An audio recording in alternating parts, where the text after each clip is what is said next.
আমরা চলে গেছিলাম মার্কেট করতে আমার কাজিনের বিয়ের জন্য। বড় আপুরা আমরা সবাই মিলে চলে গেছিলাম। একটু মার্কেটের ভিতরে চলে আসছি। আমি একটু ভিডিও করতে করতে যাচ্ছিলাম। তারপর চলে আসি শাড়ির দোকানে। আসলে ওর জন্য গায়ে হলুদের শাড়ি কিনবো। গায়ে হলুদের শাড়ি পছন্দ করতেছিলাম। আমাদের এই শাড়িটা পছন্দ হয়, তারপর আমরা আরও 3টা শাড়ি নিই।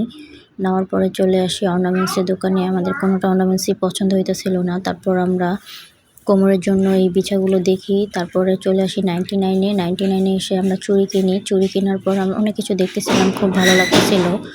আসলে অনেক কিছু আছে এই জায়গায়। তারপর চলে আসলাম। আমার এই চুড়ি রান্নাগুলো অনেক ভালো লাগছিল। তারপর আমি আমার মেয়ের জন্য কিছু দেখতেছিলাম। তারপর চলে আসি জুতার দোকানে। অনেকগুলো জুতা ট্রাই করি, বাট একটাও ভালো লাগে নাই। অনেকগুলো দেখছিলাম কিন্তু একটাও ভালো লাগে নাই। তারপরে ফাইনালি আমরা আরেকটা দোকানে চলে আসি। সেই দোকানে এসে আমাদের একটা জুতা ভালো লাগে, কিন্তু অনেক দাম চাওয়াতে পর আর ওই জুতাটা নেওয়া হয়নি। এই যে জুতাটা অনেক ভালো লাগছিল, বাট দাম একটু বেশি চাইছিল, তাই আমরা আর নেইনি। তারপর চলে